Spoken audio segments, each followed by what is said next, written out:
Hello everyone, welcome to my channel again. Thank you very much. Now for this video, I would like to talk something which is very serious and to be truthful, is very sad for Malaysia. How the relocation issue of a temple in Kuala Lumpur has now turned into what I consider to be a Muslim-Hindu hatred narrative. How did all of this come about? Now, in this video, I will first of all talk about the Hindu narrative of the issue. And after that, I will talk about what is the Muslim or the normal Muslim perspective, whether they are actually constructed purposely for evil reason, or it is just an honest reflection. And the third part of the video is about how all of this could be avoided by simply understanding what is cultural heritage, what is the meaning of nation building, and finally, what should have been the proper professional work of the DBKL. Now, first of all, I would like to talk about the Hindu perspective of the temple relocation. Now, all of this started about more than a week ago when there was a press conference with Ambiga and LFL lawyer Zaid Malik, as well as other personalities. I think Surendram was also there, explaining the plight or the concern of the Hindu community on their temple, which is in Jalan Masjid India, I think Jalan Bunus Enam. Now the issue here is that DBKL had already sold that plot of land to Jekyll, who intends to build a mosque by the name of Masjid Madani. And actually this issue has already been around for more than 10 years, if I'm not mistaken. And so the press conference was made in order to save the temple from what is perceived to be things that are not professional from the DBKL side. Now, what has been said to the in the press conference was firstly that the temple had existed for 130 years in a different form, in a different kind of structure, but it is said, and I have not seen any documentation on that, but it is said to be 130 years, and I just took it on faith, but I would like to see some documentation or photographs of it. But certainly the temple has been around for more than 70 years, because there were some reports about some personalities having to do some rituals at the temple in the 1940s. And because it has been there for a long time and has been used by the Hindu community, it merits to be something of an important, sacred, religious artifact, and also a heritage to the Hindu people. Now, the press event also highlighted the fact that DBKL has allowed the temple to be in existence after DBKL had acquired the land when we had Merdeka. Before that, there was no Kuala Lumpur, there was no land about zoning regulation, nothing, because 130 years ago it doesn't exist. What existed was simply a plot of land by some landowners or the colonialists wanting to have other activities like rubber tapping, and allow the Hindu community to build some sort of settlement there, and then the land had passed on to other parties until it became owned by the DBKL. And the press conference cited that the DBKL allowed some renovations, some infrastructure, some amenities to be given to the temple. And that means it was in some sense allowed, not gazetted, but allowed to exist. Now, the temple then had asked permission from the DBKL, according to the press conference, to gazette it legally, because now that there are laws about usage and zoning, but DBKL did not do anything about it as far as I understand. Suddenly, the press conference highlighted that the DBKL had sold the land to Jekyll, which is, I'm told, to be opposite of that side. And then it was Jekyll then contacted the temple to say they were going to build a mosque and that they will help with the relocation of the temple. And so the press conference highlighted, why is it that the DBKL had not informed the temple committee about the sale of the land, and what were the conditions and the sales and purchase agreement decisions about other things like amenities and temples. Sometimes when you buy a piece of land, there must be condition, like if there is something there, then who is supposed to remove it? Is it the previous owner or is it the present owner? All sorts of things. So it was highlighted.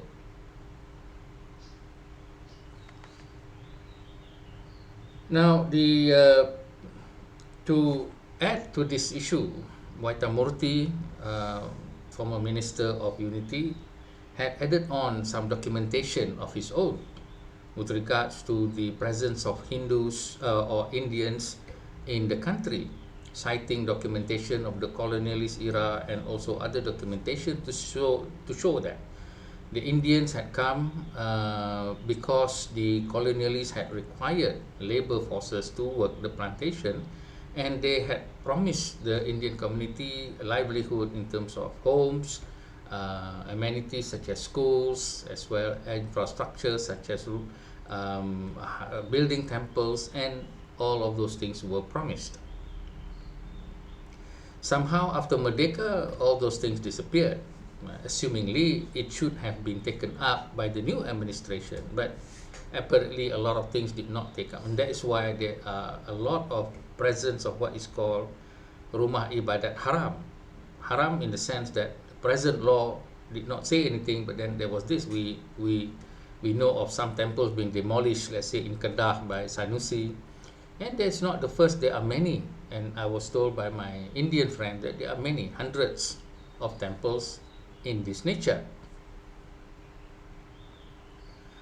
Now, this is the perspective of the Hindu community or the Indian community, that this is their sacred heritage and that they were not given permission to gazette, and they were sold off, or this land was sold off without their knowledge, and this has become something of a serious wound. And to add the fact that you're replacing a mosque with a Hindu temple, with the present Hindu temple being relocated, may have added some insult to injury situation. This is very unfortunate, but that is the narrative. Now we come now to the Malay narrative.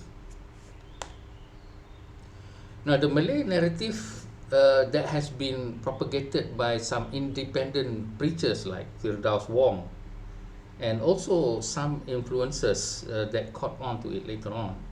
But he one of the first to actually make a mention of the issue in saying such things like, why is the temple being made to exist against the law of the land? Now, some of these preachers or some of these individuals have been propagating these ideas that I have read online and saw their YouTube, in saying simplistic things like, you're building something, this is illegal, so you should move because now it belongs to somebody else. They have sidestepped the issue of cultural heritage and also the history of the country. The other narrative that has been propagated is that the Indians are disallowing, in a sense, a mosque to be built, and this is further making the situation worse, because it then now involves another religion, which is Islam. So from a temple relocation issue, it has now become a Hindu-Muslim issue. Before that, it was just a sacred building of the Hindus to be relocated or not. But now it has become a Muslim and Hindu issue, and it was very bad that some influencers had caught on to it and began to make videos about this narrative, which is supported also unfortunately by one mufti who was adamant in criticizing the Hindu temples. Now, some of these muftis and also preachers are accusing the Hindus or the Indians of simply putting up their temples anywhere they please. Number one, making as if this is their own country or something like that. And also targeting particularly prime land. And so set up a temple and ask for permission for it to be gazetted, and then you own an expensive lot in the city. This is a very dangerous accusation and a very dangerous narrative if it's not being addressed by the proper authorities. So now the temple issue is said to have been resolved by the DBKL announcing that it will be moved 50 meters away. Some questions are being made by preachers and influencers about, well, what is the nature of this deal? Is the temple being given free land that is worth 4,000 square feet, that is worth millions of ringgit, is given free to the temple, just like that? Then there is also the accusation by a preacher, Firdaus Wong, that the government had given 2 million ringgit in order to perhaps facilitate the move, maybe to build a new structure before the old structure is being demolished, because it was promised that the present structure will not be demolished until relocation is complete.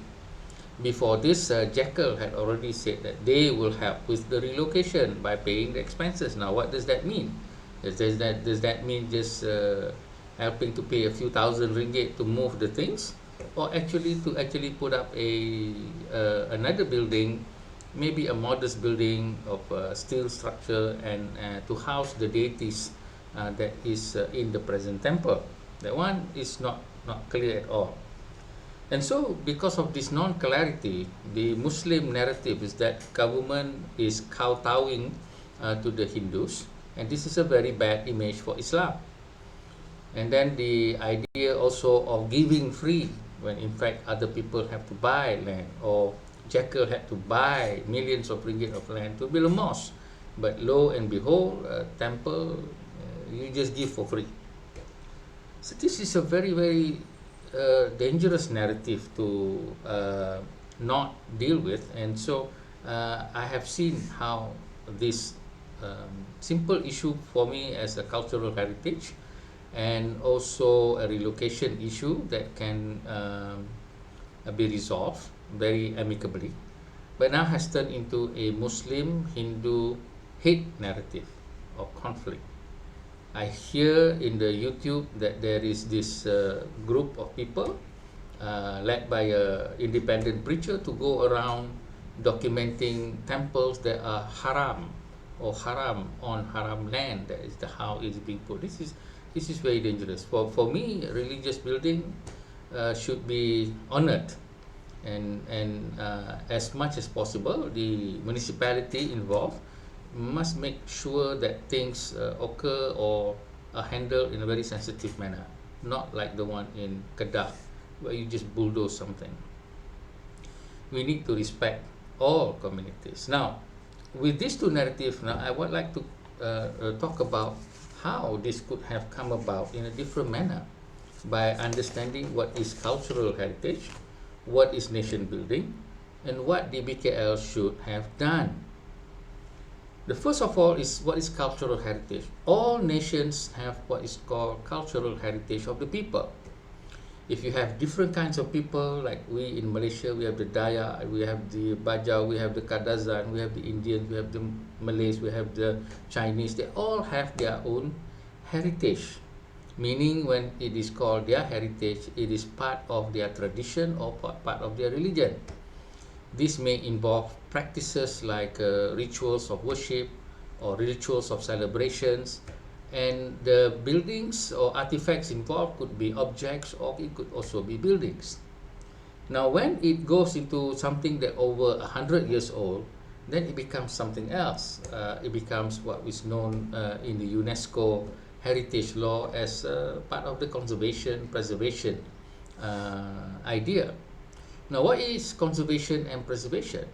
Conservation and preservation is an act or is a movement to preserve some parts of history of a people so that we could identify or remind ourselves of what we were in the past that led us to the present. And so the Conservation and Preservation Act has been also put in the country, and it requires the Department of Heritage to gazette certain buildings as heritage that cannot be removed, cannot be renovated in certain way, and whatnot. That there are laws about it. And so cultural heritage is very important for us to remind that this country was built by people before us. A lot of these influencers, young influencers, they are not even 40 years old. They don't know what happened in the past, the roads that has been built by who built the roads, who tapped the rubber so that the economy can be where it is now, the foundation of the economy. And then how then are we supposed to treat different people in our neighborhood? Should we become enemies or should we become friends? Should we honor them or should we hate them? So all of these are not considered at all by these influencers, and definitely not these independent preachers looking only unto themselves as what is known as they themselves as a Muslim, or they themselves as Malays, and some independent preachers who are formerly Indian, or they are themselves Indians converted, and Chinese converted, but they don't really care much about heritage because these are young people. Now, the head of the Ulama Association, Ahmad Awang, had said, please don't make this into a religious issue. Now, he is a very old person, I think much older than myself, and he understands and have seen how the country has been built up. But unfortunately, influencers in YouTube channels, they are young, they don't know anything. But then all they know is how to defend their religion and how to defend their marwah Melayu. And this is a problem. Similarly, also with the Indian community, there are young people also in the era FM. I saw very, very adamant and not very forgiving. And so this is a very bad thing for our country. So we need to understand that cultural heritage is part of national heritage because it reminds us of who we are and what had been there before us in order to build who we are at the present time. Now, the second part is about nation building. Nation building is about sharing the country, which is Malaysia, with other people. We are all sharing this country. No one can say, well, I was here first, you came in second. Who was here first? If I'm a Malay, many Malays say that they were there first. My family is Patani, 100 years ago. Some Indian families or Chinese families have been there longer. So please, we need to look at it in a rational manner. There was a Perak man being discovered, the grave of a Perak man, 10,000 years old. Was he a Malay? Was he an Indian? Was he a Muslim? Was he a Christian? Obviously, this thing did not exist. So we need to look at it in a rational manner, that nation building requires us to respect one another. The heritage of the Hindus, the heritage of the Muslim, the way that Azan is being called, people allow that. But other things like we have to accept and tolerate many of the other rituals of other races and also other faiths. Now we come to the issue of the DBKL. If the DBKL had understood what is cultural heritage, then there would be no problem for them to gazette it as a cultural heritage or apply for the Jabatan Warisan in order to get some budgets and things like that. Cultural heritage is important for nation building. It's also important for tourism. A lot of countries in the West, their economy is totally dependent on tourism because a lot of their cultural heritage has been preserved. Their landscape heritage, their building heritage. I've seen Sweden, Norway, billions on tourism if you want to talk about money. But here we are talking about religion, and we are talking about faith, and we are talking about respecting one another. And I, as a Muslim, the Prophet taught me to respect people. He respected his uncle who was not a Muslim. He respected the Christian king whom he had asked for help. He also respected the Jews who were part of the Ansar people to ask him to come to Medina to help to mediate between the warring tribes. So this is what should be happening, and if the DBKL had acted in the faith of nation building, in the faith of understanding cultural heritage, all of this would not have occurred. It should have explained to the Malay people, to the Muslim people, this is cultural heritage, and this is important not only from the nation building aspect but also from the religious aspect. We must live together, we must respect one another, and we, more importantly, must respect those who were before us, who came before us, who helped build the foundations of this country. Now, when this kind of thing is not being propagated very well, then all the young people, you cannot fault them for trying to defend their race, trying to defend their own religion, simply because they are ignorant. And they are ignorant, from their own self, and also impatient to understand things better. And so this has led to a very serious situation of what is called religious conflict, which is much worse than a racial conflict. And so I hope with this explanation that it makes it clearer to all involved how important it is for us to expand our understanding of what is cultural heritage. How important it is also for us to keep reminding ourselves of the history of the country, what came before us, who did what. The fact that UMNO, MIC, which is an Indian community, and the MCA had all agreed to form this nation. This is the single most important fact everybody forgets, mostly the young. This country is built by all the races. Malaysia is built by all the races. Now we have the Kadazan and the Iban. They also help to build this country. Propagating the idea of this country belongs to only one race and one religious faith, and that it is begun and it is being built by this one is something which will destroy all of us. So I hope we can have a better perspective of things in the coming months. Thank you. Hi everybody. If you would like to own my book and have my signature as well as a personal note from me, please follow the instruction. Thank you.